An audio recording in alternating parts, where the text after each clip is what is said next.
Comenzamos con el tema 4 del curso, el cual va a estar referido a los átomos y las moléculas. Como veníamos viendo antes, nosotros estuvimos estudiando a la materia desde el punto de vista macroscópico y entonces ahora vamos a tratar de ver o analizar cómo está compuesta a nivel microscópico y cuáles son sus propiedades. Habíamos también visto la organización de la materia y que la organización química era a partir de lo que sería la estructura de la molécula. Bueno, ahora vamos a tratar de que entiendan, voy a tratar de que entiendan cómo está compuesto este nivel molecular, atómico y subatómico y qué estructuras tienen y cuáles son, digamos, estas estructuras que lo caracterizan. En principio lo que vamos a hacer es definir lo que es un átomo. El primero que habla del concepto de átomo es el filósofo griego Demócrito, y que decía que la materia estaba formada por muchas partículas pequeñas e indivisibles, a las cuales él llamó átomos. Y si ustedes se fijan, acá tenemos el ejemplo de cómo la materia, en este caso tomando de ejemplo una manzana, nosotros la vamos subdividiendo al medio, un cuarto, un octavo, así hasta el infinito, y llegaríamos en un punto donde la menor porción que vamos a obtener de esa materia es el átomo, ¿sí? Que lo que digamos, tenía como pues, el significado que tenía en aquella época era de algo indestructible o indivisible.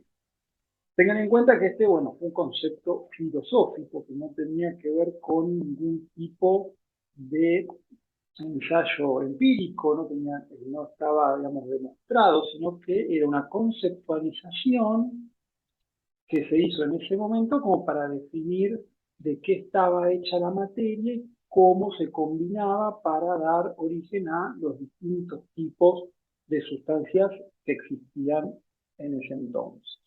Posteriormente, después de mucho tiempo, sí, se vuelve a hablar del átomo o se vuelve a dar una nueva definición de átomo aportándole ya una mayor cantidad de propiedades. Quien se encargó de esto fue el científico inglés John Dalton, ¿sí? Que propuso una serie de enunciados para definir o, digamos, de alguna manera describir cómo estaba formada la materia. Entonces, como primer enunciado, lo que nos dice es que los elementos están formados por partículas extremadamente pequeñas, llamadas átomos, o sea, retoma este concepto antiguo, que todos los átomos de un mismo elemento son idénticos, tienen igual tamaño, masa y propiedades químicas. Los átomos de un elemento son diferentes a los átomos de todos los demás elementos. Ustedes pueden ver acá abajo, fíjense que en estas esferas grises lo que se está representando son los átomos del elemento E. Fíjense que como enuncia Dalton, son todos iguales, tienen las mismas características, tienen la misma masa, el mismo tamaño, entonces van a estar todos representados de igual manera. Y son diferentes a todos los átomos de los demás elementos. Yo acá tengo en estas esferas rojas el elemento I, las esferas, o sea que serían los átomos del elemento I, van a estar representadas de igual manera, entre ellas, porque pertenecen al mismo elemento, pero van a ser distintas a las del elemento X, por eso van a ser distintas. El tercer enunciado dice que los compuestos están formados por átomos de más de un elemento. En cualquier compuesto, la relación del número de átomos entre dos de los elementos presentes siempre es un número entero o una fracción sencilla. Y observamos acá en la tercera imagen, en el tercer gráfico, lo que podemos ver es la combinación de estos dos elementos anteriores de los que habíamos hablado. Entonces, en este caso, se van a combinar en relación de un átomo del elemento I cada dos átomos del elemento E. Entonces, esto es cuando hablan de un número entero y pequeño o en su defecto una fracción sencilla. Más adelante vamos a seguir trabajando sobre este compuesto. Y por último, lo que dice es que una reacción química implica solo separación, combinación o reordenamiento de los átomos. Nunca supone la creación o destrucción de los mismos. Fíjense acá que si ustedes cuentan el número de átomos del elemento X que tienen inicialmente junto al número de átomos del elemento Y, cuando se combinan, van a tener en total la misma cantidad. Lo único que inicialmente están representados como átomos del elemento y cuando se combinan van a formar el compuesto. Y o sea que ya va a tener propiedades distintivas a los que tenían los átomos del elemento por separado. Los enunciados propuestos por Dalton vienen a hacer una síntesis de otras leyes que anteriormente ya se habían postulado de manera independiente, como por ejemplo la ley de las proporciones definidas, postulada por Proust, que lo que decía que muestras diferentes de un mismo compuesto siempre contienen los mismos elementos y en la misma proporción de masa. ¿Sí? O sea que yo cualquier compuesto, en este caso podría ser el dióxido de carbono, ¿sí? Y yo tomo dióxido de carbono, estado gaseoso, de cualquier punto de la atmósfera, siempre va a tener la misma composición, ¿sí? Y la misma proporción en la que están relacionados los elementos que lo componen. En este caso, el dióxido de carbono, vamos a tener dos átomos de oxígeno con un átomo de carbono. Y eso va a ser siempre así, siempre, digamos, en cualquier muestra que yo tome de ese compuesto en cualquier lado. La ley de las proporciones múltiples lo que establecía es que si dos elementos pueden combinarse para formar más de un compuesto, la masa de uno de los elementos que se combina con una masa fija del otro mantiene una relación de números enteros pequeños. Y esto es lo que estábamos hablando anteriormente de cómo se relacionan, cuál es la relación entre los átomos de los distintos elementos para formar un compuesto. Y la cuarta hipótesis de Dalton, también lo que enuncia, que ya estaba dicho antes, es la ley de la conservación de la masa. Nosotros trabajamos sobre este concepto en temas anteriores en que lo que postulábamos era que la materia no se creaba ni se destruía, sino que, bueno, se reordenaba y a partir de los elementos iniciales se armaba un nuevo compuesto, pero siempre conservando la cantidad de materia del sistema. Por lo tanto, nosotros podemos decir, bueno, un átomo se define como la unidad básica, unidad mínima de un elemento que puede intervenir en una combinación química. Por lo tanto, Dalton definió al átomo, le dio una mayor cantidad de propiedades de las que en su momento le había asignado Demócrito, pero no habló nada sobre una estructura que estuviese, digamos, por dentro del átomo. Era como la última estructura que pudo definir. Sin embargo, con el avance de la investigación y de los métodos tecnológicos para poder estudiar este tipo de partículas tan pequeñas, se llegó a conocer que hay estructuras más pequeñas que el átomo, que son las que se conocen como las partículas subatómicas. Estas partículas subatómicas fueron nombradas como electrones, protones y neutrones. Dentro de lo que es el átomo, entonces vamos a tener las partículas subatómicas, como habíamos nombrado, los protones, que van a tener carga positiva, los neutrones, que van a carecer de carga, y los electrones, que van a tener carga negativa. Y la unidad de carga que van a tener es la de 1 positivo para los protones y de 1 negativo para los electrones. Como pueden ver en el siguiente gráfico, y ustedes van a observar que lo que corresponde al núcleo, que está formado por los protones y los neutrones, el núcleo del átomo, es el que va a tener la mayor densidad de partículas. Fíjense cómo este punto que está representado acá, es la proporción en la que se encuentra digamos, estas partículas. Es mucho más concentrado en relación a lo que sería la zona que está marcada en gris, y la zona que está en gris es lo que se conoce como la región extranuclear o nube electrónica, que es en donde se van a encontrar los electrones. Ahí la densidad de las partículas es menor, está mucho más concentrado en el núcleo. Y además el núcleo es el que va a representar a toda la masa del átomo. Fíjense que en este cuadro de acá abajo ustedes van a tener lo que es la masa expresada en gramos del electrón, del protón y del neutrón. Fíjense que el neutrón y el protón tienen masas similares. El orden de magnitud que están manejando es por 10 a la menos 24, mientras que fíjense que la del electrón es por 10 a la menos 28. Por eso se dice que la masa del electrón es despreciable. Y, no, porque al tener un orden de magnitud mucho más chico, yo podría, digamos, desestimar la suma de la masa del electrón y no estaría teniendo un error tan grande. Al desestimar la masa del electrón, lo que voy a obtener es que va a estar toda la masa contenida en el núcleo.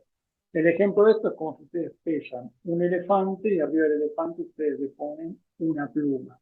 La pluma tiene su masa, pero comparado a lo que es la masa del elefante y a lo que va a influir en lo que va a ser el peso, digamos, la masa final que uno va a estar obteniendo, es despreciable y uno puede no considerarla y no va a incurrir en un gran error. Bueno, lo mismo en este caso se podría pensar y es lo que se hace con la masa del electrón. Ahora lo que vamos a definir es lo que se conoce como número atómico. Y el número atómico es la cantidad de protones que tiene el núcleo un átomo de un determinado elemento. Tenemos que entender el número atómico también como un criterio de identidad. Nosotros si tenemos un átomo y en su núcleo tiene 8 protones, y me está diciendo que es de un determinado elemento. Y cualquier átomo que yo tenga con 8 protones en el núcleo va a pertenecer o va a representar al mismo elemento. Otra característica que tienen los átomos neutros es que van a tener la misma cantidad de protones que de electrones. Entonces, sabiendo la cantidad de protones, es decir, sabiendo el número atómico, yo también puedo conocer la cantidad de electrones que tiene el átomo en estado neutro. La manera de representar al número atómico, si ustedes se fijan acá, tienen un elemento X y van a indicar al número atómico, que se representa con la letra Z, con un subíndice en el lado inferior izquierdo. Si ustedes tuviesen otro elemento, podrían tenerlo de esta manera. Y X e Y no son símbolos químicos que representen a ningún elemento. Solo los estoy utilizando a modo de ejemplo. Después vamos a ver cómo se representa con elementos de la tabla periódica. Por lo tanto, en este caso tendríamos el número atómico 3. Por lo tanto, esto me está indicando que tiene 3 protones en el núcleo y a su vez que va a tener 3 electrones porque lo estoy representando de manera neutra. Otro parámetro que nos va a permitir caracterizar a los distintos átomos, de los distintos elementos, va a ser lo que se conoce como el número másico, ¿sí? O número de masa, que lo denominamos con la letra A mayúscula y va a representar la cantidad, la suma de neutrones y protones presentes en el núcleo de un determinado átomo. Hay que tener en cuenta, bueno, la excepción que siempre va a aparecer como una excepción, lo que corresponde al elemento hidrógeno, que en ese caso, en el núcleo solo vamos a tener un protón, pero no hay neutrones. El resto de los elementos se va a poder hacer la suma de protones y neutrones. Si quieren, bueno, calcular el número mágico, que es la suma de protones y neutrones, acuérdense que Z, ya de por sí, que era el número atómico, eran los protones. Por lo tanto, yo el número atómico más los neutrones, obtengo el número mágico. Si quisiese averiguar la cantidad de neutrones presentes en el núcleo, tendría que despejar Z y restárselo a el número mágico, y de esa manera obtendría la cantidad de neutrones. Acá ven cómo se representa el número mágico en un determinado elemento. ¿Sí? Si yo pusiese esto, ahí estaría representando el número mágico de un supuesto átomo. Dentro de lo que son los distintos átomos que pueden estar presentes de un elemento, vamos a tener lo que se conoce como isótopos. ¿Qué son los isótopos? Son átomos de un mismo elemento, por lo tanto tienen el mismo número atómico, por lo tanto eso quiere decir que tienen la misma cantidad de protones en el núcleo, pero lo que van a diferir es en su número mágico. Por lo tanto, esta diferencia va a radicar en lo que son la cantidad de protones. Entonces, por definición, ¿qué va a ser un isótopo? Van a ser dos átomos de un mismo elemento, por lo tanto, estos átomos van a tener igual Z, es decir, igual número atómico, y distinto A, es decir, distinto número mágico. En la naturaleza se van a encontrar distintos isótopos y varios isótopos de los elementos que están en la tabla periódica. También tienen que tener en cuenta que cuando hablamos de isótopos, siempre estamos hablando de al menos dos, o sea, no existe un isótopo solo.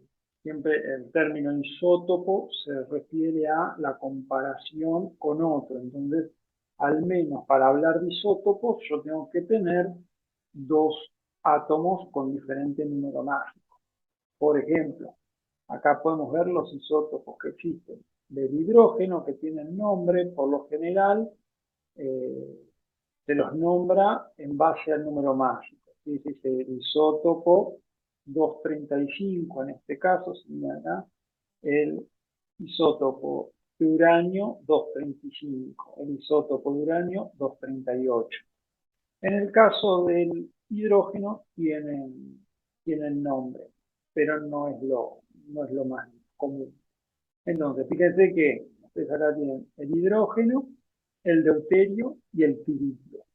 Los tres van a tener, como habíamos dicho acá, por definición, igual Z, porque en definitiva los isótopos son el mismo elemento, son átomos del mismo elemento, tienen propiedades similares, van a reaccionar de manera similar, en este sentido, tienen características comunes entre ellos, porque, como les había dicho, si el número atómico es criterio de identidad y tienen el mismo número atómico, en definitiva quiere decir que son lo mismo. Van a ver que todos en el espacio correspondiente inferior izquierdo van a tener un número 1, o sea que el número atómico va a ser 1. Mientras que si se fijan en el número que está en el margen superior izquierdo, va a ir aumentando. Tienen 1 en el hidrógeno, 2 en el deuterio y 3 en el tritio. Esto se representa acá de la siguiente manera. Y acá tienen en el centro un solo protón, o sea, acá tienen en el centro, no van a tener neutrones, tienen un solo protón, en el hidrógeno. En el deuterio, ahora van a tener un protón y un neutrón, y en el tritio van a tener un protón y dos neutrones. Por eso, en cada uno les da y que en este A es igual a 1, en este A es igual a 2, fíjense que en el que da igual a 1, ese 1 solo corresponde a la suma, a lo que aporta el protón, no hay neutrones como lo hemos dicho antes. Después tenemos A igual a 2, hay un protón y un neutrón, y en el último tenemos el número mágico, el número de masa, igual a 3, porque ahora tenemos 2 neutrones y un protón. Lo mismo, como les nombraba acá, tenemos el uranio, son dos isótopos del uranio, con un número atómico de 92, lo que nos indica que es lo mismo, y distinto número de masa. Tenemos el uranio 235 y el uranio 238, que son isótopos. Y acá lo que tenemos, lo que les comentaba anteriormente, que las propiedades químicas van a estar determinadas por los protones y los electrones de los átomos. Los neutrones no van a participar de lo que son las reacciones químicas, sino que van a estar asociados a lo que son las reacciones nucleares que nosotros en este caso no vamos a ver. Por lo tanto, los isótopos del mismo elemento van a tener comportamientos similares, reactividades similares, porque lo que estamos viendo nosotros y lo que tiene que ver con el tema de las reacciones químicas está asociado a lo que son los electrones y particularmente los electrones de valencia que nosotros vamos a trabajar más adelante. En este caso, los neutrones no tienen no tienen tanta influencia, por eso no vamos a ver variaciones en los fenómenos que vamos a estar analizando nosotros desde el punto de vista de las reacciones químicas. Por último, dentro de las especies derivadas del átomo, y como hemos visto los isótopos, ahora también podemos hablar de lo que son los iones. Los iones, ¿qué es lo que, digamos, cuál es la modificación que tienen en la estructura del átomo? Bueno, va a estar referida a los electrones que lo componen. Y los iones se van a formar por ganancia o pérdida de electrones. En el caso de que un determinado átomo que se encuentre en su estado neutro pierda un electrón, si lo pierde, lo que va a estar haciendo es perder una partícula con carga negativa. Por lo tanto, si era neutro y pierde una partícula negativa, va a quedar con un exceso de carga positiva. Por lo tanto, se va a transformar en lo que se conoce como un catión. Y un catión, en este caso, como puede ser el catión sodio, lo que van a tener es una mayor cantidad de protones que de electrones. Por lo tanto, si, como les decía, partimos de la neutralidad donde la cantidad de protones es igual a la de electrones, si ahora perdemos un electrón, nos va a quedar una mayor cantidad de protones. Por lo tanto, la carga neta va a ser positiva y lo vamos a llamar catión.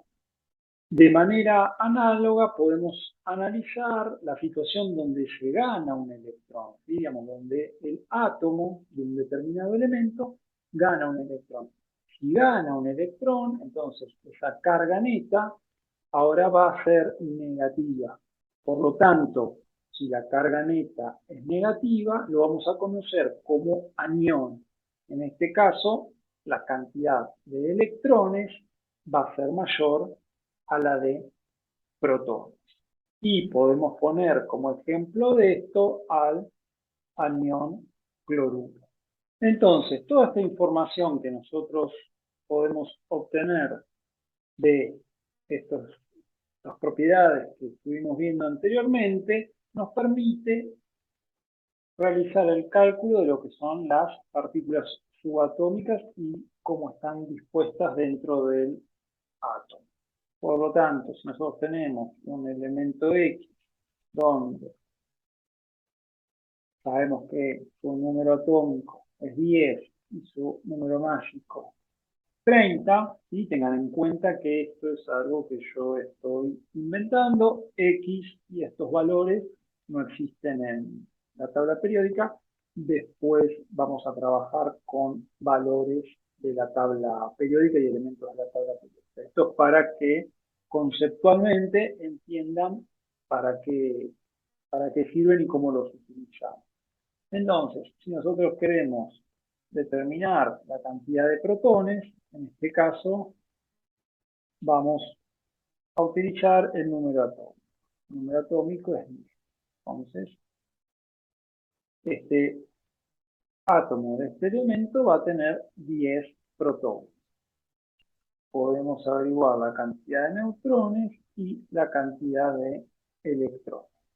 En el caso de los electrones, como estamos hablando de un átomo neutro, va a tener la misma cantidad que de protones, por lo tanto la cantidad de electrones en este caso también va a ser igual a Z y va a ser de 10, de manera que mantenga la electroneutralidad. 10 positivas y 10 negativas, en definitiva me da una carga neta de 0. Y los neutrones, nosotros sabíamos que en este caso el número mágico era igual a la suma de los protones más los neutrones. Por lo tanto, si yo quiero averiguar neutrones, lo que voy a hacer es el número mágico menos los protones. Entonces, acá hago número mágico menos los protones. Esto me va a quedar igual a 30 menos 10. Por lo tanto, yo voy a tener una cantidad de neutrones igual a 20. Supongamos que ahora tengo esto. Y si yo tengo esto, lo que tengo que pensar acá es que tienen igual número atómico, luego tienen un Z igual a 10, y el número mágico es distinto. O sea que por definición entrarían en lo que nosotros conocemos como isótopos. Por lo tanto, si yo quiero definir la cantidad de protones, neutrones y electrones de cada uno, vamos a tener 10 protones en ambos, vamos a tener 10 electrones. Y por último, en la cantidad de neutrones, en este caso tendríamos que hacer 30 menos 10, y en este caso tendríamos que hacer 35 menos 10. Por lo tanto, en este vamos a tener 20, igual que antes, porque está representado de la misma manera, y en este vamos a tener 25. Por lo tanto, podemos concluir que son isótopos y la diferencia de neutrones entre cada una de estas dos especies es de 5. Si ahora me indicasen lo siguiente, esta misma especie que nosotros estábamos trabajando, pero con una carga negativa. Esto es lo que me está indicando que la carga neta de este átomo es menos 1. Por lo tanto, si yo ahora nuevamente quiero definir la composición de las partículas subatómicas de este átomo, protones van a seguir representando el número atómico, van a ser 10. Ahora tengo que pensar algo, que, digamos, este átomo va a tener una carga neta negativa. Por lo tanto, si yo tengo 10 positivas, para que tenga una carga neta negativa, esto va a tener que tener 11 electrones. De manera que cuando yo hago 10 positivas más 11 negativas, me queda un saldo de una negativa. Una cosa que tienen que tener en cuenta es que lo que van a poder modificar para lograr esta especie son los electrones, porque los electrones son los que participan de las reacciones químicas. Ustedes no pueden modificar la cantidad de protones para lograr esta carga neta negativa, porque Si ustedes cambian la cantidad de protones, acuérdense que los protones son criterio de identidad. Por lo tanto, cuando ustedes generan un anión, como en este caso, el anión, a pesar de que modifica ciertas características por tener esa carga neta negativa, sigue siendo del mismo elemento. Así que ustedes no pueden cambiarlo. O sea, si ustedes tienen el cloro, por ejemplo, en estado neutro, cuando se transforma en anión, sigue siendo cloro con carga negativa. Pero en definitiva es cloro, no pasa a ser otro elemento. Así que ustedes no pueden cambiar los protones. Solo pueden trabajar sumando o restando electrones. Y los neutrones, salvo en el caso de los isótopos, pero también corresponden a lo que son las reacciones nucleares, a partículas que están en el... Nosotros vamos a trabajar con lo que son las reacciones químicas, las cuales se dan con lo que son los electrones. Y particularmente, como les decía, los electrones de valencia que se hallan en el último nivel de energía, que son cosas que vamos a profundizar en distintos temas que vamos a ir. Por lo tanto, nosotros vamos a tener que la cantidad de neutrones igual a 20. Y acuérdense que lo hacemos como el número mágico menos el número atómico. Por lo tanto, nosotros lo que obtuvimos acá, con la carga negativa, es un anión. Y la situación que nosotros podríamos tener ahora sería la siguiente, donde se forma un catión.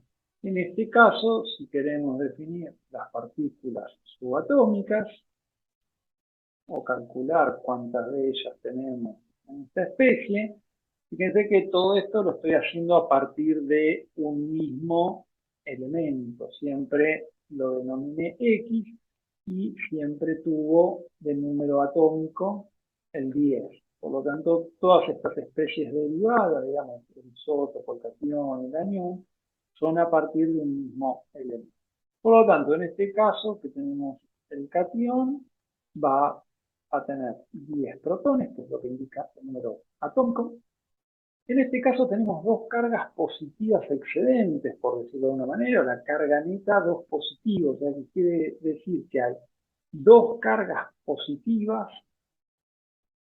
por sobre las negativas. Dijimos que nosotros las positivas no las podemos modificar, solo nos queda modificar las negativas, que son los electrones. Por lo tanto, lo que me queda a mí es que estos electrones sean 8.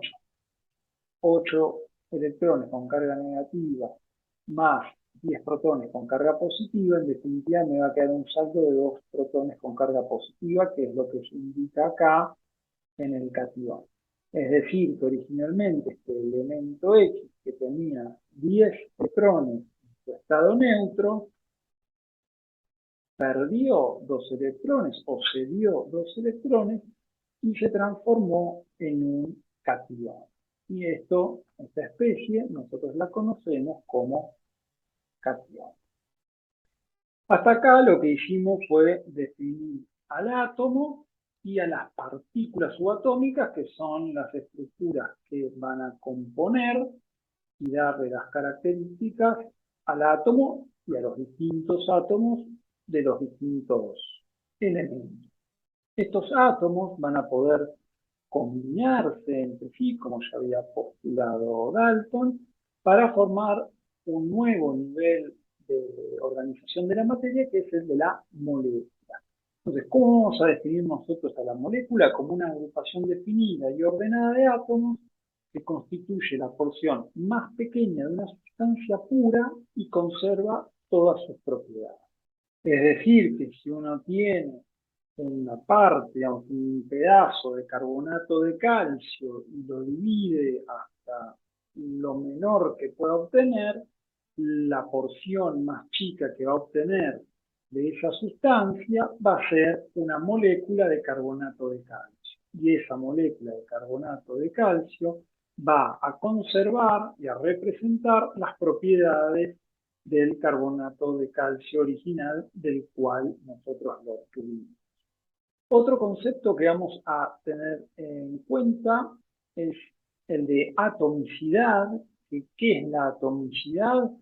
Es este número que ustedes ven representado acá, este subíndice que se coloca abajo a la derecha de un determinado átomo, y con esto lo que se indica es la cantidad de átomos que están presentes en esa molécula. En este caso tenemos la molécula de agua. Bueno, por lo tanto, una molécula de agua va a estar compuesta por dos átomos de hidrógeno unidos a un átomo de oxígeno. En el caso de que la atomicidad o este subíndice afecte a un grupo, como en este caso, que es el grupo oxidrilo, digamos, en este compuesto que se conoce como hidróxido de calcio, este 2 se pone al finalizar el paréntesis. Lo que nos está diciendo este subíndice de 2 es que yo tengo multiplicado por 2 esta especie. En este caso sería el oxidrilo con carga negativa. Hay ciertos conceptos que nosotros estamos viendo acá que por ahí no están explicados en mayor detalle porque se van a retomar en temas posteriores, se van a trabajar mejor. Lo mismo ocurre para el ácido fosfórico. Tengan en cuenta que, por ejemplo, en este caso, donde ustedes tienen el calcio o donde tienen en este caso el fósforo, no tienen ningún número. En ese caso le correspondería el número 1, pero cuando el número es 1 ya está representado, digamos, no se pone porque ya está representado por el símbolo químico que representa al elemento. Hasta acá definimos lo que es la composición del átomo. Lo que vamos a ver ahora es su masa, ¿sí? O sea, cómo definimos la masa del átomo. Vamos a tener el siguiente concepto que se conoce como masa atómica absoluta. La masa atómica absoluta es la masa real que tiene un átomo. Fíjense que va a estar entre valores de 1 por 10 a la menos 22 y 1 por 10 a la menos 24 gramos. Obviamente que si estamos hablando de átomos, estamos hablando de masas muy pequeñas y no tenemos forma de medir esas masas. Entonces lo que se definió es un patrón, una masa patrón. ¿Cuál es la masa patrón que nosotros no, sino que definió la química? Es lo que se conoce como unidad de masa atómica, que se representa como UMA. ¿Y qué es la UMA? Es la 12ª parte de la masa del isótopo de carbono 2. ¿Qué quiere decir? El carbono y el elemento carbono tiene 3 isótopos. Está el carbono 12, carbono 3 y carbono 14. Del carbono 12, la 12ª parte de un átomo es lo que nosotros conocemos como una UMA. Y entonces, si ustedes ven que este es el átomo de carbono, el cual representa al isótopo 12, o sea, al isótopo de número mágico 12, y yo a esto lo subdivido en 12 partes, lo que voy a estar obteniendo, digamos, son 12 porciones, y acá las representé mediante esferas. En este caso lo corté, digamos, mediante porciones como de pizza, el átomo. Pero estas 12 esferas, si yo las junto, me representan un átomo de carbono 12. Y cada una de estas esferas, entonces, lo que nosotros vamos a conocer es como una UMA. Ese sería nuestro patrón de masa. Y es nuestro patrón de masa. Así como nosotros tenemos para masas más grandes el kilo si nosotros decimos que algo pesa, tiene una masa de 3 kilos, son 3 veces ese patrón del kilo. En este caso, nosotros podemos decir que este átomo de carbono, ¿sí?, que tiene una masa de 12 UMAS, quiere decir que tiene 12 veces una UMA, o sea, 12 veces esta esfera, lo cual está bien porque es en base a lo que nosotros definimos el patrón. Una vez definido lo que es la UMA, o lo que representa una UMA, nosotros le podemos asignar un valor. El valor de la UMA es 1,66 por 10 a la menos 24 gramos. Y ese es el valor en gramos de la UMA, que representa a una de estas esferas naranjas, que a su vez una de estas esferas naranjas es la 12ª parte de un átomo de carbono 2, ¿sí?, o sea, del isótopo 12 del carbono. Entonces, habiendo definido lo que es la UMA y el concepto de UMA, ahora podemos pasar al cálculo de la masa atómica absoluta. Nosotros vamos a expresar la masa atómica absoluta en referencia a la UMA. Por lo tanto, si tenemos un átomo de hidrógeno, el átomo de hidrógeno va a tener una masa de 1,0080 UMA. Esto, simplificándolo, podemos decir que es aproximadamente una UMA. Por lo tanto, nosotros habíamos visto que una UMA era 1,66 por 10 a la menos 24 gramos. Multiplicado por 1, obviamente que va a quedar lo mismo. Por lo tanto, lo que podemos decir nosotros es que un átomo de hidrógeno tiene una masa, ¿sí?, una unidad de masa atómica, tiene una masa de una UMA, lo cual equivale a 1,66 por 10 a la menos 24 gramos. Si nosotros quisiésemos hacer lo mismo ahora con un átomo de oxígeno, ¿sí?, el átomo de oxígeno tiene una masa de 15,9995 UMA, lo cual nosotros podemos aproximar a 16 UMAS, por lo que podemos hacer 1,66 por 10 a la menos 24, que esto es lo que nosotros habíamos definido que era la masa de una UMA.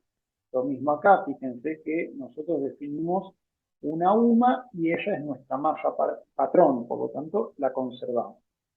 En este caso, como dijimos que el hidrógeno aproximadamente tiene una masa de una UMA, lo multiplicamos por 1. En este caso, como dijimos que tenía una masa de 16 UMA, lo multiplicamos por 16. Por lo tanto, nosotros vamos a tener que la masa de un átomo de oxígeno va a ser de 2,65 por 10 a la menos 23 gramos. Fíjense que este es un número mayor al del hidrógeno. Recuerden que el hidrógeno tenía en su núcleo solo un protón, mientras que el oxígeno va a tener en su núcleo 6 protones. Estos valores, por si se están preguntando de dónde salen, y este valor y este valor, o sea, la unidad de masa atómica, lo van a encontrar en la tabla periódica, que después nosotros vamos a trabajar con esto y ver de dónde lo sacan y cómo lo utilizan. Pero bueno, estos son valores, los que estoy trabajando acá, que surgen todos de la tabla periódica. Otro concepto que van a poder encontrar y que también nosotros vamos a definir es el de la masa atómica relativa. ¿Sí? La masa atómica relativa lo que les va a estar indicando es cuántas veces más masa atómica tiene un determinado elemento con respecto a la UMA. ¿Sí? ¿Cuántas UMAs tiene ese elemento o ese átomo de ese elemento? Si nosotros hablamos de la masa atómica relativa del oxígeno, lo que nos va a estar diciendo es que, recuerden que esto lo redondeamos como 16, y que va a tener 16 veces el valor de la UMA. Por lo tanto, esto va a ser 16. ¿Qué es lo que incorpora esto? Que no tiene unidades. Acuérdense que nosotros cuando hablábamos antes de UMA, lo que hacíamos tenía unidades, ¿sí? La unidad de UMA, y esa unidad de UMA nosotros después la podíamos convertir a gramos. En este caso, como es una masa atómica relativa, no es una masa atómica absoluta, nos va a decir en relación a la UMA cuántas veces mayor es. Lo que nosotros nos está diciendo acá es que hay 16 UMAs. Y con respecto a la UMA, el oxígeno es 16 veces mayor a la UMA. Por eso es relativa y por eso se cancelan las unidades y queda un valor adimensional. Otro concepto a trabajar es la masa atómica relativa promedio. Nosotros la vamos a calcular a partir de la siguiente ecuación, donde nosotros vamos a tener el término A, que va a representar el porcentaje de abundancia en la naturaleza de ese isótopo, y M va a corresponder a la masa de ese isótopo M. Y este símbolo que está acá se refiere a la sumatoria, o sea, a la sumatoria de la masa de ese isótopo por la abundancia de ese isótopo y todo dividido sobre 100. La masa atómica relativa promedio es lo que ustedes van a encontrar en la tabla periódica. Ahora vamos a ver ejemplos sobre el cálculo, ¿sí? Pero acuérdense que la masa atómica relativa, por lo tanto, si es relativa, no tiene unidades, y es promedio. ¿Por qué es promedio? Porque va a incluir a los distintos isótopos de un determinado elemento y además va a tener en cuenta el porcentaje en que se encuentra ese isótopo. ¿Sí? O sea, los isótopos de un determinado elemento no están todos en la misma proporción presentes en la naturaleza. Hay un isótopo que es el que está mayormente representado, o puede haber dos isótopos que tengan una representación mayor, un porcentaje mayor en la naturaleza de los distintos isótopos que puede tener ese elemento, pero no es que son todos parejos, que si hay tres isótopos, los tres están presentes en la misma proporción. Por lo general hay uno que se destaca en presencia por sobre el resto. Entonces, en base a lo que vimos anteriormente de cómo se calculaba la masa atómica relativa promedio, acá vamos a ver un ejemplo numérico de la aplicación de la fórmula. Fíjense, habíamos visto los isótopos del hidrógeno, ¿sí? Que eran el hidrógeno, deuterio y tritio. Nosotros tenemos que el hidrógeno va a tener una masa atómica de una UMA. Vamos a tener que el deuterio tiene una masa atómica de 2 UMAs y el tritio de 3 UMAs. ¿Sí? Acuérdense que se los va a estar indicando, en este caso, el número mágico. ¿Qué quiere decir que sea de una UMA? Bueno, acuérdense, una UMA a que equivalía a 1,66 por 10 a la menos 24 gramos. En este caso, como es de 2 UMAs, yo voy a multiplicar ese valor de una UMA, recuerden que esto es una UMA, lo multiplico por 2. En este caso, que es de 3 UMAs, multiplico el valor de la UMA por 3. Por lo tanto, si esta es la masa atómica absoluta, acuérdense que yo puse acá masa atómica, pero es masa atómica absoluta. Si yo quiero sacar la masa atómica relativa, lo que hago es cada uno, ¿sí?, dividirlo por una UMA. Ya. Este equivale a una UMA, es igual. este es 2 veces una UMA y este es 3 veces una UMA. Por lo tanto, cuando cancelo las unidades de UMA y UMA, lo que obtengo la masa atómica relativa es 1, 2 y 3.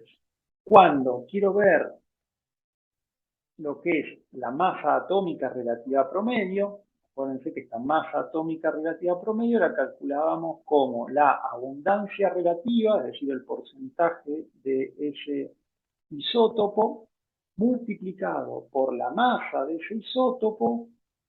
A eso sumamos y se lo hacemos a cada uno de los isótopos del, digamos, del elemento que estamos estudiando, lo dividimos por 100 y ahí obtenemos la masa relativa promedio. En este caso, ¿cómo sería esa suma? Nosotros tendríamos que hacer la masa atómica relativa del hidrógeno por su abundancia relativa, de lo que es el isótopo hidrógeno. El otro isótopo lo calcularíamos como 2 multiplicado por 0,015. Fíjense esto que yo les decía, que hay un isótopo que está representado mayoritariamente, en este caso el hidrógeno, que es 99,98% de una muestra que tenemos de hidrógeno, mientras que ya el deuterio está representado en 0,015%. Y fíjense que cuando vamos al tercer isótopo, este está en 1 por 10 a la menos 15%, o sea que prácticamente es muy baja su existencia. Por lo tanto, ¿qué quiere decir? Que cuando nosotros estamos hablando de hidrógeno y sus isótopos, el que está representado en mayor proporción es justamente el que nosotros conocemos como hidrógeno. El deuterio y el tritio están en una proporción muchísimo más baja.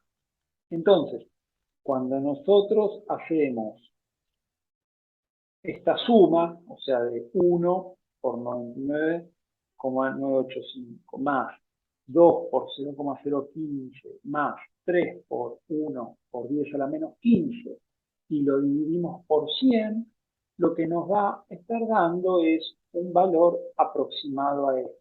Y eso es lo que se conoce como la masa atómica relativa promedio.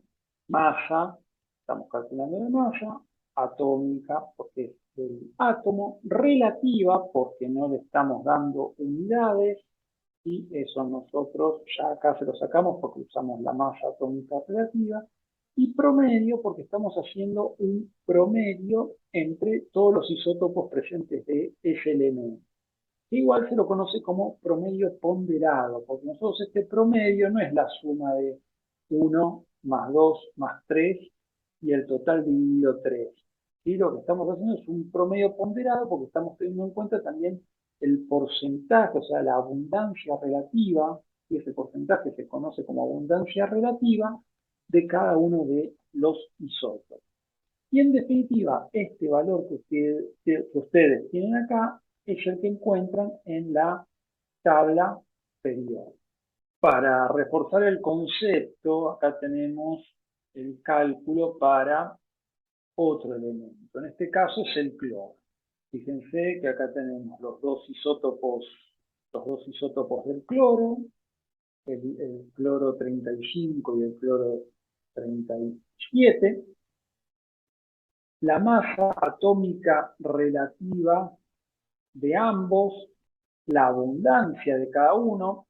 Si se fijan, acá los porcentajes, si bien el isótopo del cloro 35 es el que está representado en mayor proporción, el isótopo del cloro 37 tiene un porcentaje representativo, un cuarto de la muestra. Por lo tanto, si nosotros quisiésemos sacar la masa atómica relativa promedio, lo que hacemos es tomar la masa atómica relativa del isótopo del cloro 35, multiplicarla por la abundancia relativa, y esto sería una parte, y se la sumamos a la masa atómica relativa del isótopo del cloro 37 multiplicado por su abundancia relativa.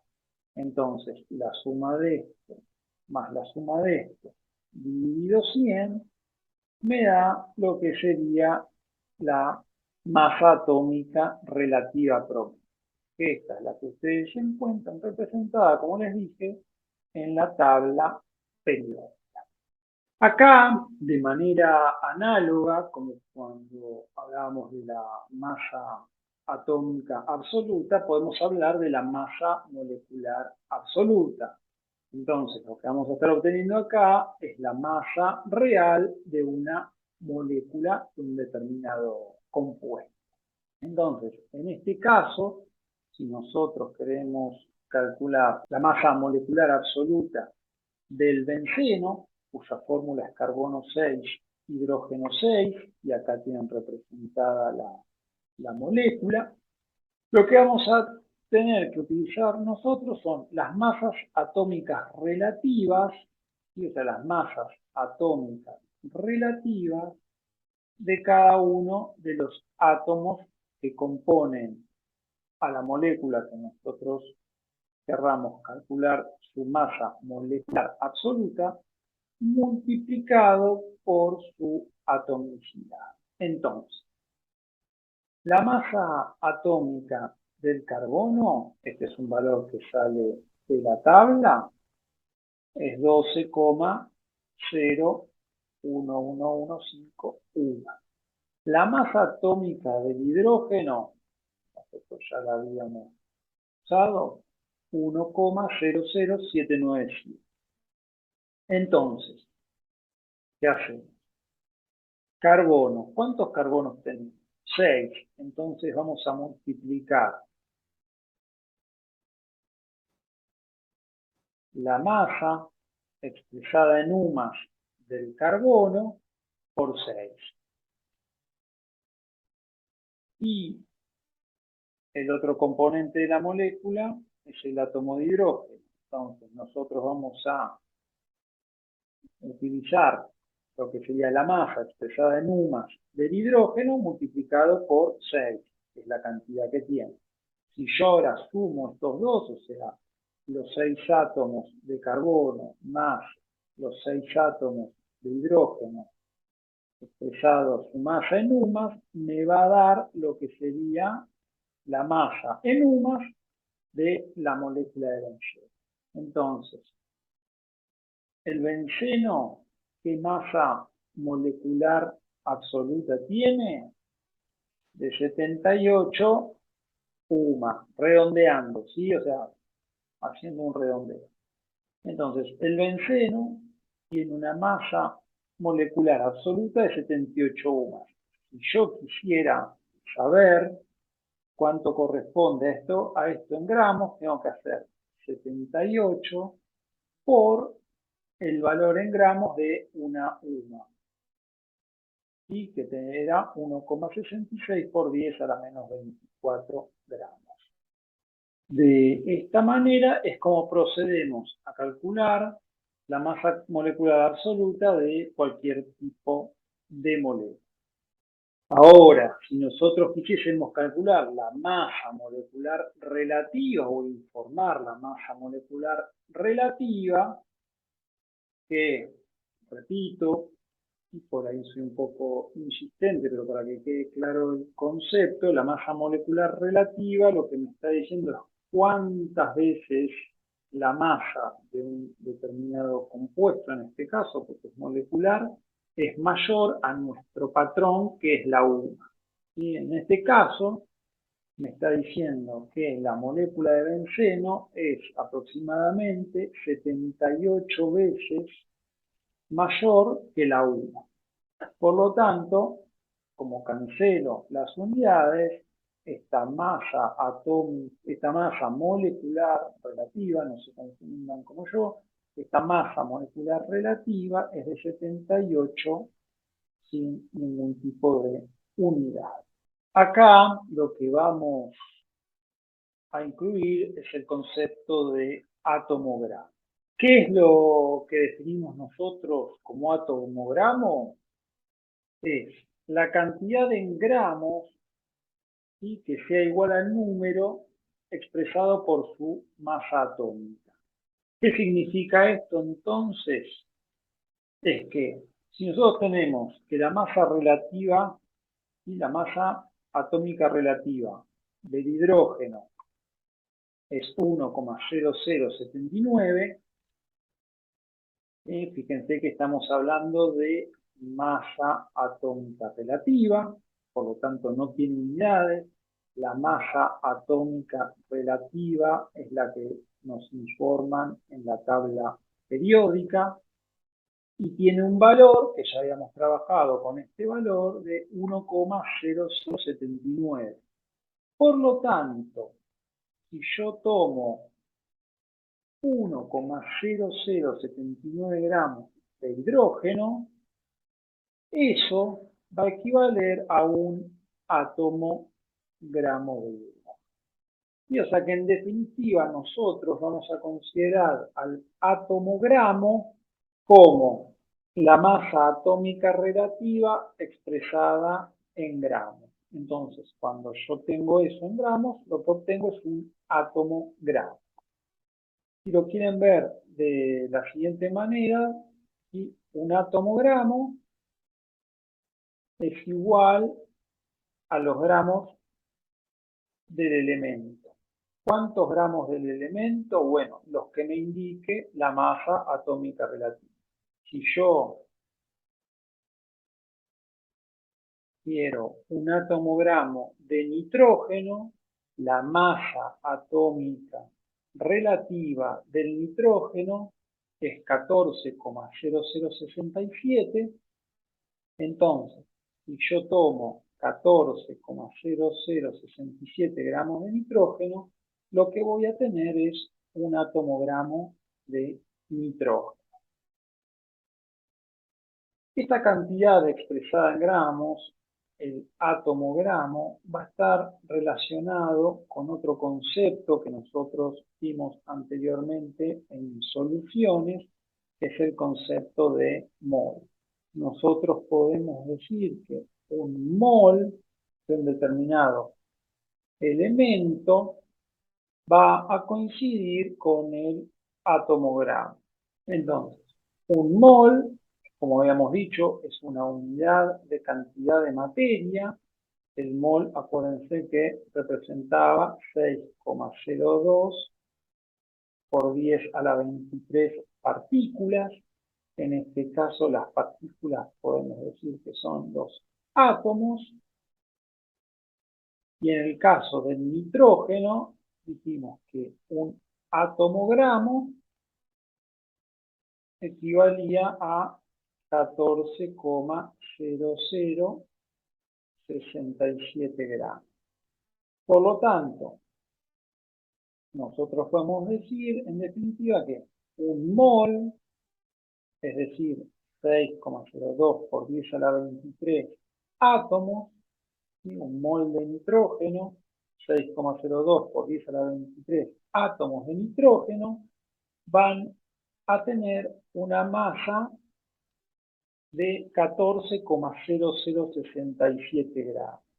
Y 14,0067 gramos equivalen a un átomo gramo.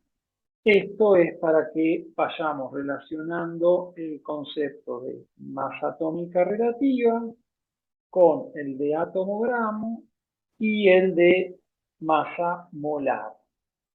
Nosotros a este valor expresado en gramos también lo conocemos como masa molar. Es decir, la masa que tiene un mol de un determinado elemento o compuesto. De la misma manera que definimos lo que era el átomo gramo, podemos definir lo que es la molécula gramo. Entonces, ¿qué va a ser la molécula gramo de una determinada sustancia? Es la cantidad de gramos de esa sustancia que es igual a su masa molecular. Entonces, ¿cómo calculamos esto? Nosotros tenemos la masa molecular relativa del hidrógeno. En este caso, el hidrógeno molecular. la masa molecular del hidrógeno, que acá no está escrito, pero es la masa molecular relativa del hidrógeno, o sea que lo que tenemos nosotros es el hidrógeno, su masa molecular relativa multiplicada por 2, porque fíjense que tiene un subíndice 2. Esto nosotros ya lo habíamos calculado. Por lo tanto, si multiplicamos por 2 lo que es la UMA correspondiente para el hidrógeno, acuérdense que el hidrógeno tenía una masa molecular absoluta, una masa atómica absoluta de 1. Por lo tanto, si yo multiplico a la UMA por 2, obtengo este valor. Entonces, si este mismo valor yo ahora lo expreso en gramos, tomo esa cantidad de hidrógeno, lo que voy a estar teniendo es una molécula gramo, ¿sí? Lo que sería una molécula gramo de hidrógeno.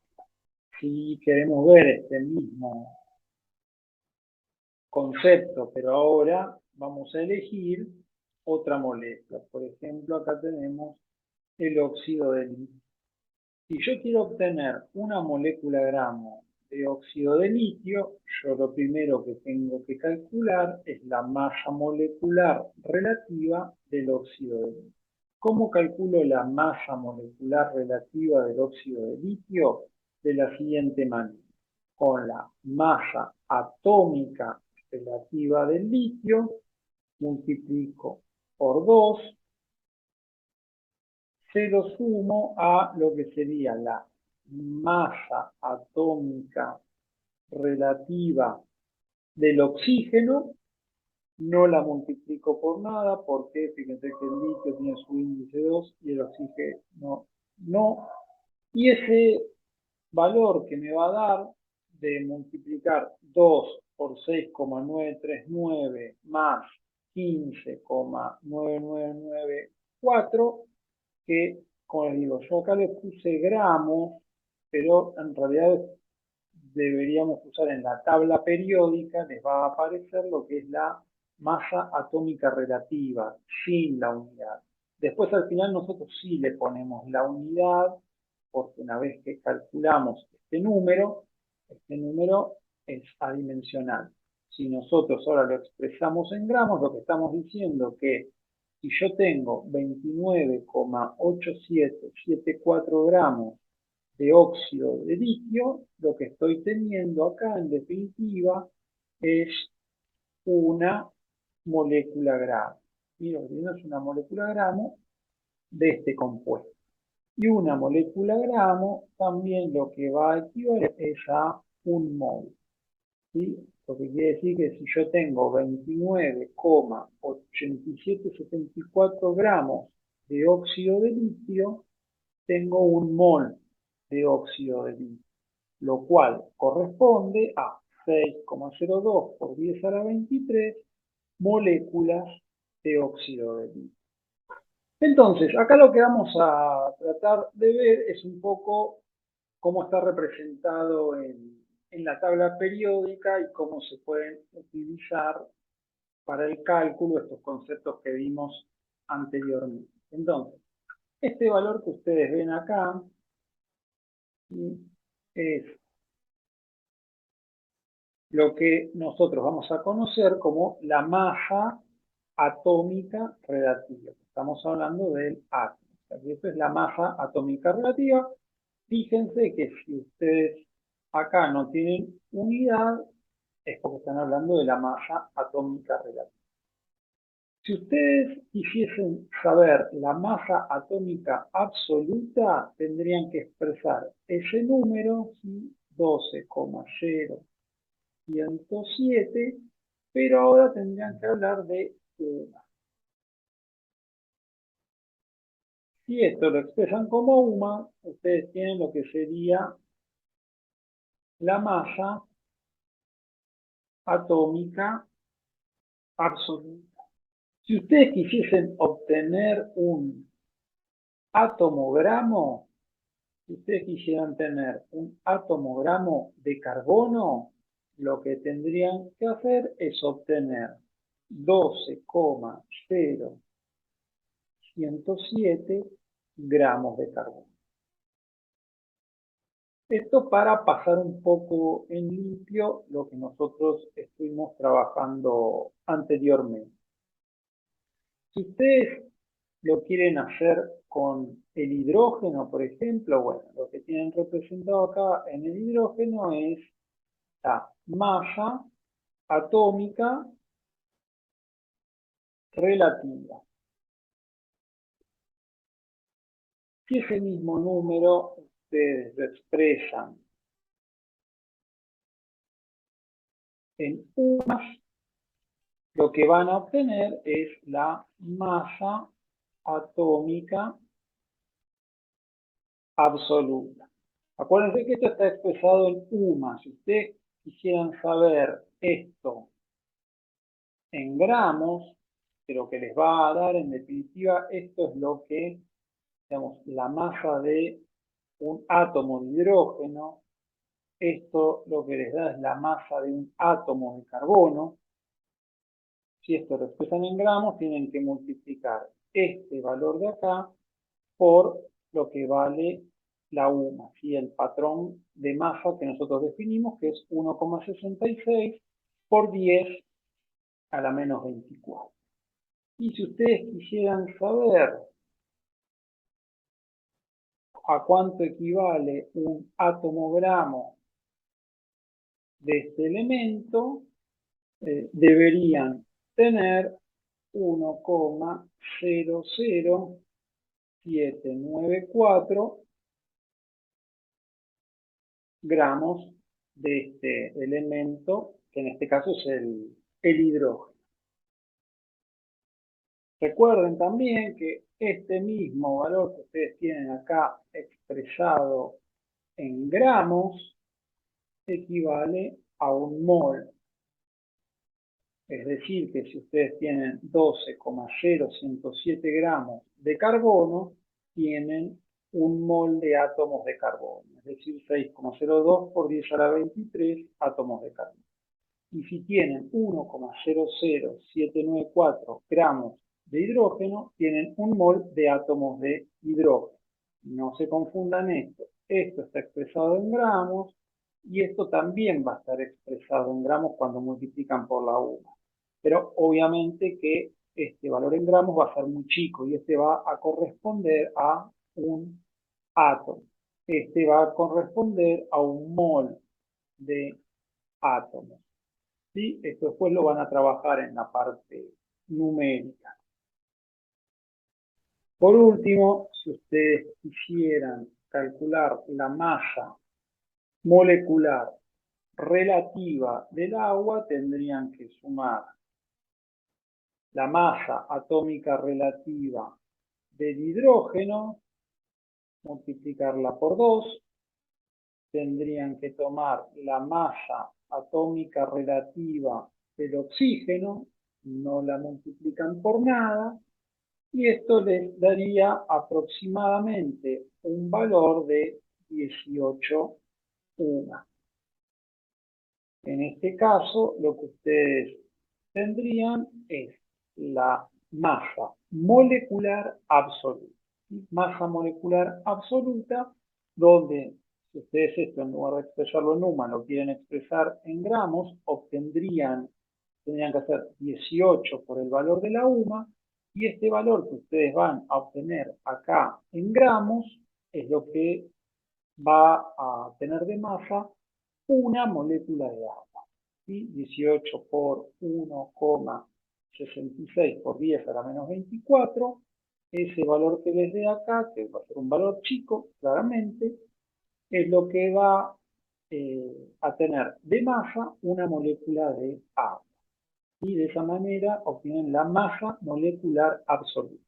Si ustedes quisieran tener la masa molecular relativa, bueno, va a ser exactamente el mismo valor, pero sin ningún tipo de unidad, porque es relativa. Y por último, si ustedes quisieran obtener lo que es el átomo, lo que es la molécula gramo, si ustedes quisieran tener una molécula gramo, la molécula gramo va a ser 18 gramos. Entonces es el mismo valor de la masa molecular absoluta o relativa, pero ahora con la unidad de gramo. Entonces, 18 gramos de agua equivalen a una molécula gramo de agua. ¿Qué cantidad de moléculas representan esos 18 gramos? O sea, ¿qué cantidad de partículas representan esa molécula gramo? Un mol. ¿Y cuánto equivale un mol? 6,02 por 10 a la 23, en este caso, moléculas. ¿Sí? En general son partículas, en este caso estamos hablando de moléculas. Por lo tanto, 18 gramos es la masa de 6,02 por 10 a la 23 moléculas de agua, que equivalen a un mol, que equivalen a una molécula gramo. 18 unas es la masa de una molécula de agua. ¿Sí? 18 unas es la masa de una molécula de agua, que es 18 por 1,66 por 10 a la menos 24 gramos, que es la masa de una una. Cuesta un poco entender, son conceptos muy similares, con pequeñas diferencias. Con la práctica y el cálculo va a mejorar, así que espero que con esto les quede un poco más claro la diferencia entre los distintos conceptos. Son muy sutiles, así que hay que prestar bastante atención para diferenciar uno de otro. Por último, lo que nosotros vamos a ver es un pequeño repaso sobre lo que ha sido el modelo atómico, los distintos modelos atómicos que se han postulado a través del tiempo, su evolución y cómo fueron incorporando cada vez una mayor cantidad de información para lograr describir qué es lo que pasa dentro del átomo. Como habíamos visto, ya originalmente habíamos empezado con lo que era el concepto de átomo de Demócrito, que era un concepto filosófico, no tenía ningún tipo de experimentación. A través del pensamiento se llegó que un átomo era la parte indivisible e indestructible a la que se podía dividir la materia y que conservaba sus características que la hacían particular. Después de Demócrito, el próximo hito va a aparecer de la mano de John Dalton, donde le da ya una serie de características al átomo en cuanto a cómo se relaciona entre sí y con otros átomos. Después, a partir del 1900 hasta 1950, hay una gran explosión en lo que es la conceptualización del modelo atómico, en parte por la aparición de lo que es la teoría de la relatividad y la mecánica cuántica, y también por el avance de lo que es el instrumental referido al estudio. Y al haber más tecnología, se pudo estudiar mejor este tipo de estructuras que en otro momento era imposible acercarse a un entendimiento. Y después el último hito ya no agrega, digamos, aportes sustanciales, sino que corrige algunos pequeños detalles de lo que es el modelo atómico de Schrödinger. Entonces, ahora vamos a ver un poco en qué se basó cada uno y qué características tiene. Entonces, desde el punto de vista histórico, como les comenté, empezamos en la antigua Grecia con Demócrito, quien acuña por primera vez el término de átomo, ¿sí? Como digamos, una estructura indivisible e indestructible, lo último que nosotros podríamos obtener de la materia, la última porción de materia que nosotros podríamos obtener de manera conceptual. ¿Sí? Esto era a través de conceptos filosóficos. En 1804 tenemos a Dalton, que inició esa serie de postulados que vimos al principio para definir lo que era el átomo y su comportamiento. Y el próximo salto se da con la aparición de lo que son los modelos de Rutherford y de Bohr, que vamos a explicarlo un poquito más en detalle ahora, y como les comentaba, con la teoría cuántica y el microscopio electrónico. ¿Sí? El avance tanto de lo que serían los postulados teóricos, como también el avance que se dio en el campo de la instrumentación y la tecnología que permitió corroborar o corroborar ciertos conceptos que se tenían y poder postular unos nuevos en base a que, como veían que las cosas no daban como esperaban, tuvieron que encontrarle otra explicación. Al buscar otra explicación es que pudieron avanzar en modelos más complejos. El primero de los modelos atómicos posteriores a lo que fue Dalton es el modelo de Thomson. Y el modelo atómico de Thomson lo que postulaba básicamente es que el átomo estaba compuesto por una gran masa positiva donde iban a estar pegados a esa masa en la superficie los electrones. Y por eso se lo llama el modelo de pastel. Y es como si ustedes tuviesen pegadas frutas o pasas de uva o frutas abrillantadas sobre un budín. Y entonces ustedes lo que van a tener es una masa que se consideraba de carga positiva y sobre esa masa depositados o incrustados los electrones con carga negativa.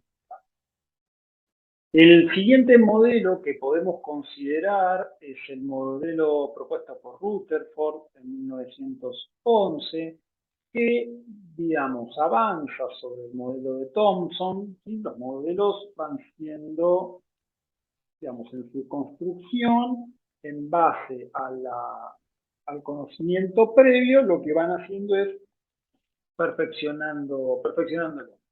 Entonces, lo que va a postular Rutherford en este caso es que por una serie de ensayos, y todo esto tiene un trasfondo, digamos, donde se explica y está el fundamento de por qué se cambia un modelo por otro. Nosotros no vamos a entrar en los detalles, sino que nos vamos a concentrar más bien en lo que quedó como resultado de las investigaciones de cada uno de los modelos. Entonces, acá lo que va a postular Rutherford es que hay una parte positiva del átomo que se concentra en el núcleo y también va a poner esa parte negativa, que son los electrones, en una zona exterior al núcleo.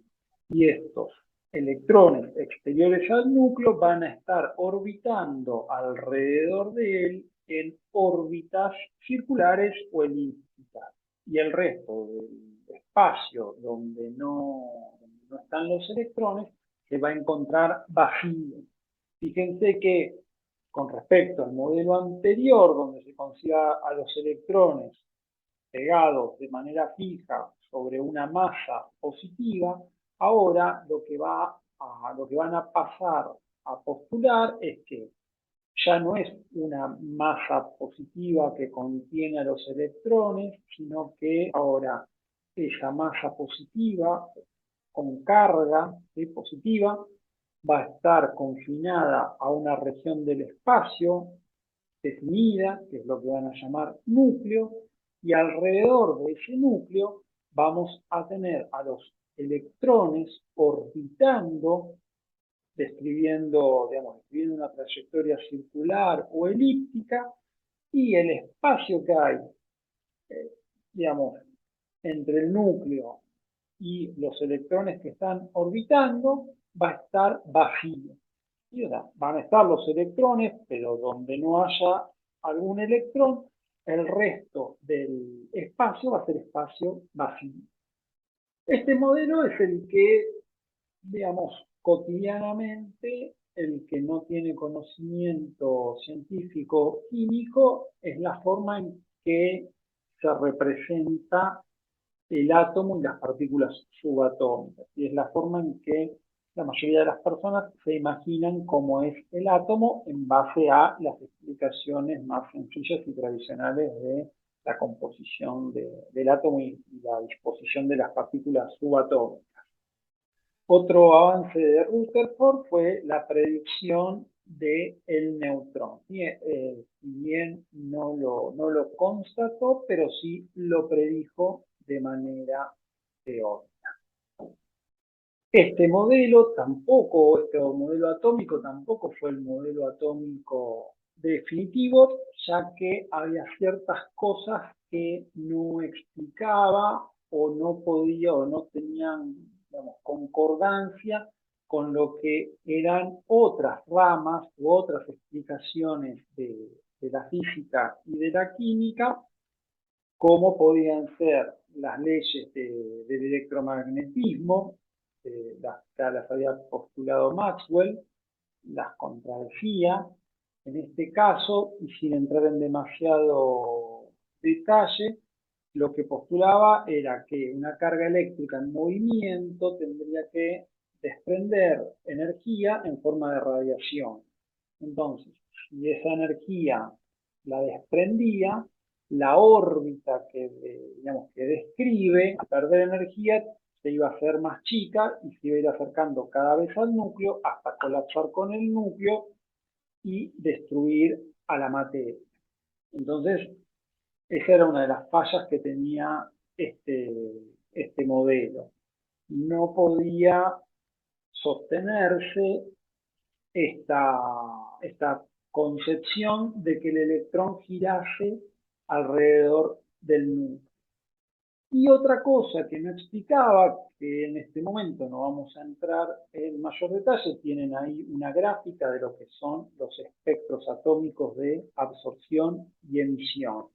Esto lo que representa es cuando a un determinado átomo, ¿sí?, de un elemento, ustedes le hacen incidir una serie de longitudes de onda, dependiendo de qué elemento se trate, va a absorber algunas longitudes de onda. Estas longitudes de onda que absorbe son características de cada elemento. Lo que no podía explicar este modelo era cómo se daba esta absorción. No vamos a entrar en mayor detalle con esto, pero sí les quería nombrar cuáles eran las fallas que tenía este modelo atómico. Básicamente, lo importante de este modelo que separa a las cargas positivas, las confina a un lugar del espacio que es el núcleo y deja a los átomos libres con espacio vacío, ya no están en relación directa como el modelo anterior con la masa positiva como pegados, y los va a poner también en movimiento. Acuérdense que lo que postula es que van a estar girando en órbitas alrededor del núcleo. O sea que eso es lo importante del modelo de Rutherford.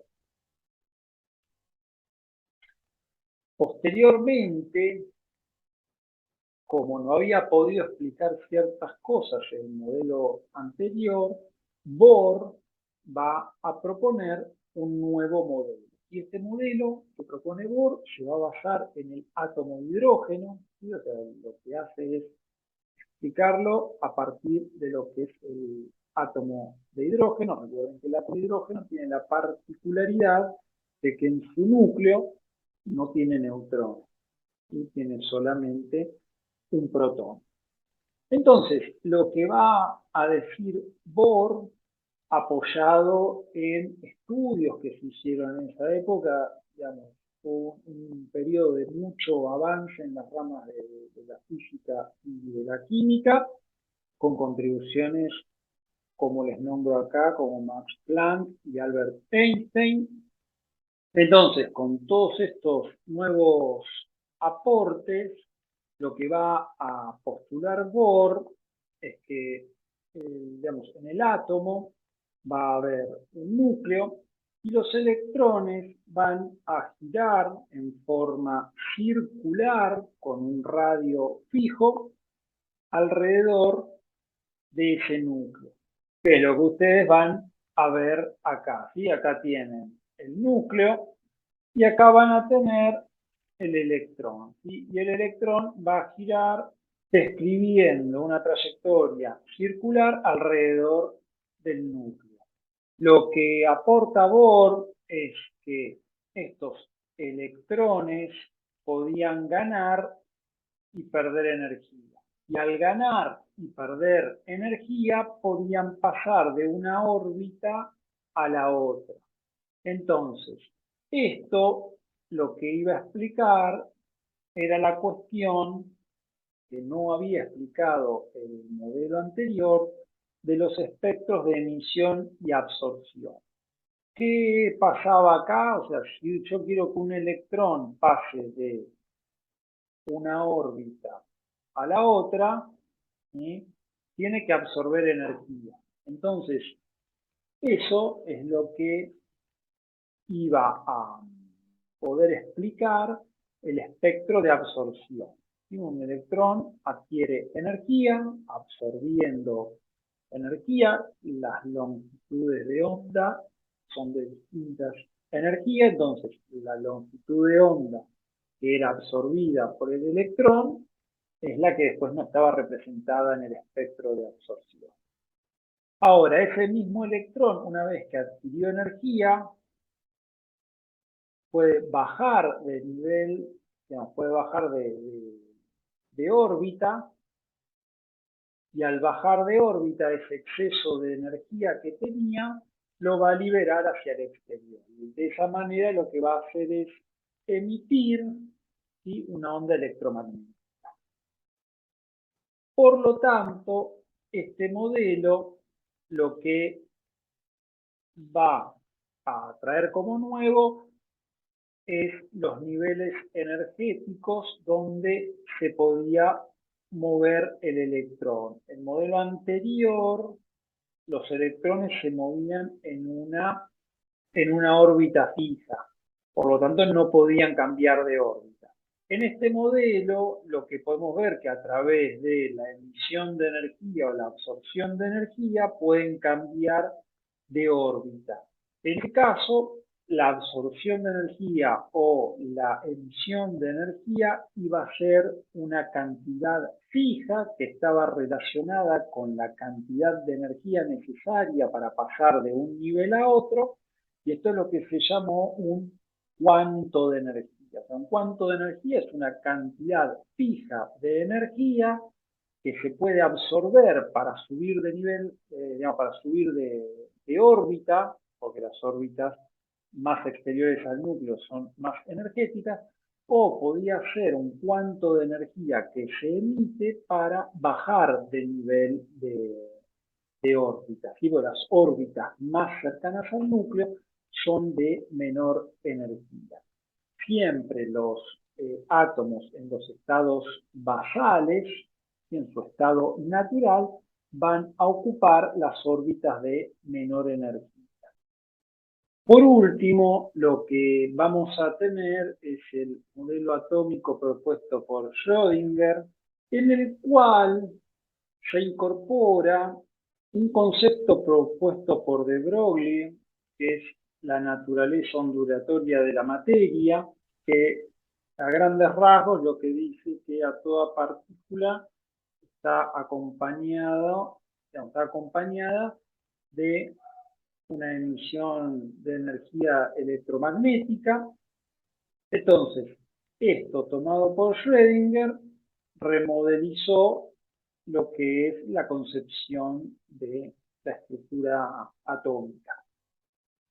Entonces, en este caso, lo que hace Schrödinger es abandona el concepto del electrón como una esfera, ¿sí?, que está girando alrededor del núcleo, que ese concepto, digamos, es lo que se conoce como ese modelo planetario responde a cómo se veía la orbitación de los planetas alrededor del Sol. Entonces, al incorporar esta nueva concepción dual de la materia, del electrón, o sea, tanto como partícula como también a través de su naturaleza ondulatoria, a través de lo que sean las ondas electromagnéticas, lo que va a proponer Schrödinger en este caso es hablar de lo que se conoce como el concepto de orbital. En lugar de una órbita, que es una trayectoria definida alrededor del núcleo, con esa forma pudiendo ser circular o elíptica, ahora lo que va a hablar Schrödinger es de orbital. ¿Qué sería un orbital? Es una zona del espacio, seguimos alrededor del núcleo, es una zona del espacio alrededor del núcleo, donde hay una mayor probabilidad de encontrar un electrón, ¿sí? Ya no, digamos, no considera a los electrones como solamente como una partícula, sino que los describe a través de lo que es una función de onda, y esta función de onda elevada al cuadrado lo que va a representar es justamente esto que les hablaba yo de la probabilidad, ¿sí?, de hallar al electrón en una determinada región del espacio. Esta imposibilidad de determinar, ¿sí?, lo que sería la posición y lo que se conoce como momento del electrón, que está relacionado básicamente con la velocidad, o sea que al no poder determinar la posición y la velocidad al mismo tiempo de un electrón, lo que se habla es del concepto de orbital. ¿Sí? Esta imposibilidad de determinarlo responde digamos, algo que se conoce como el principio de incertidumbre de Heisenberg. Se los nombro para que lo sepan, no es que nosotros vayamos a entrar en detalles de eso, pero bueno, el principio de incertidumbre de Heisenberg lo que postula es que no podemos determinar, o sea, no se puede determinar la posición y el momento lineal de un electrón particular. Por lo tanto, al no poder determinar de manera precisa, lo que vamos a postular es lo que se conoce como orbital, que, como les decía, es una zona donde hay una mayor probabilidad de encontrar un electrón. Y en el gráfico que ustedes tienen acá de costado, nosotros tenemos los distintos orbitales que se pueden tener. Esto más adelante se ve en mayor detalle y con más información como para que lo puedan entender. Pero estos orbitales lo que van a representar son las zonas donde hay mayor probabilidad. Entonces tenemos orbitales esféricos, donde esta es la esfera que representa la zona de mayor probabilidad. Después tenemos estos orbitales que son bilobulados, ¿ven? Fíjense que tienen dos lóbulos y bueno, cada uno de estos lóbulos representa la zona donde hay una mayor probabilidad de encontrar un electrón. Lo mismo después se van teniendo orbitales más complejos, ¿sí? Van a ver que tiene 4 lóbulos donde nosotros podemos tener una mayor probabilidad de encontrar un electrón. O sea que básicamente este es el modelo que se considera en vigencia en la actualidad, y el gran concepto que incluyó con respecto a los anteriores es el concepto de orbital. Antes, en los anteriores, o no se movían en el primero, o lo que tenían era que describían órbitas que eran fijas y determinadas. En este caso, se abandona ese concepto y se incluye lo que es el concepto de orbital, como les expliqué anteriormente. Con esto terminamos los temas correspondientes a esta unidad. Esta última parte es bastante teórica, hay mucha información que ustedes todavía no tienen para terminar de entender bien todo esto, pero me interesa que se queden con la cuestión de los modelos atómicos, cuáles son los cambios más importantes que introduce cada modelo. Nos vemos en el próximo video.